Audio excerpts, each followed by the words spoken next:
একাত্তরের চেতনা ব্যবসায়ীদের মতো 24-এর ছাত্র গণ অভ্যুত্থান নিয়ে যেন কোনো চেতনা ব্যবসা না হয়। আমি নসিহত করি, যারা 24-এর গণ অভ্যুত্থানের একমাত্র ভাগীদার হিসেবে দাবি করতে চায়, তারা যেন উপলব্ধি করে কখনো কোনো গণ অভ্যুত্থান, ছাত্র গণ অভ্যুত্থান, ছাত্র জনতার, সারা দেশের মানুষের, সমগ্র দেশের মানুষের অংশগ্রহণ ভিত্তি রেখে কখনো সংগঠিত হয় না। বিগত 24-এর গণ অভ্যুত্থানে যে স্ফুলিঙ্গ সৃষ্টি হয়েছিল 15ই জুলাই ছাত্রীদের উপরে হামলার মধ্য দিয়ে, সেই স্ফুলিঙ্গ দাবানলের মতো ছড়িয়ে দিতে 16ই জুলাই যারা শহীদ হয়েছে, আবু সাঈদ, ওয়াসিম, মুগ্ধের মতো যারা সৈনিকেরা যারা শহীদ হয়েছে, তারাই দাবানলে পরিণত করেছে পরবর্তী আন্দোলন। সেই দাবানলে পুড়ে ছারখার হয়েছে স্বৈরাচারী ফ্যাসিস্টদের মসনদ এবং দুর্গ। সেটা বিজয় আমরা অর্জন করেছি, সবাইকে নিয়ে সেই বিজয় আমরা উপভোগ করব। সেই বিজয়ের উপর নির্মিত হবে প্রকৃত শক্তিশালী গণতান্ত্রিক বাংলাদেশ।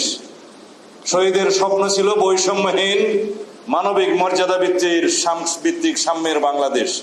শহীদের প্রত্যাশা, এই দেশবাসীর প্রত্যাশা তখনও ছিল, অঙ্গীকার এখনো আছে, সেই বাংলাদেশ আমাদের বিনির্মাণ করতে হবে ঐক্যবদ্ধভাবে, ফ্যাসিবাদ বিরোধী জাতীয় ঐক্যকে শক্তিতে পরিণত করে। এই কথা যেন আমরা ভুলে না যাই। আজকে যা শুরু হয়েছে, গণতান্ত্রিক শক্তিগুলোর মধ্যে বিভেদ কারা করছে, কারা গণতান্ত্রিক শক্তিগুলোর মধ্যে আপোষের লড়াই সৃষ্টি করে দিয়ে কারা এই আরাম উপভোগ করছে। আমি গতকালকে একটা অনুষ্ঠানে বলেছিলাম, আমরা গণতান্ত্রিক শক্তি সমূহ পরস্পর লড়াই করছি আর আরামে আছে দিল্লিওয়ালারা। কেননা আমাদের মধ্যে পরস্পর বিভক্তি এবং লড়াই উপকৃত হবে তারাই। আমরা এই 1 বছর যেতে না যেতেই আমরা ভুলে যাচ্ছি গণতান্ত্রিক সংগ্রামের, স্ট্রাগলের সমস্ত আমাদের ত্যাগ তিতিক্ষাকে, রক্তদানকে। আমরা মর্যাদাবান করার পরিবর্তে পরস্পরকে পরস্পর অপমানিত করার সুযোগ নিচ্ছি। কেন জানি না, আমাদের মধ্যে সেই চর্চা ইদানিং শুরু হয়ে গিয়েছে। তার মধ্যে আমাদেরকে চিন্তা করতে হবে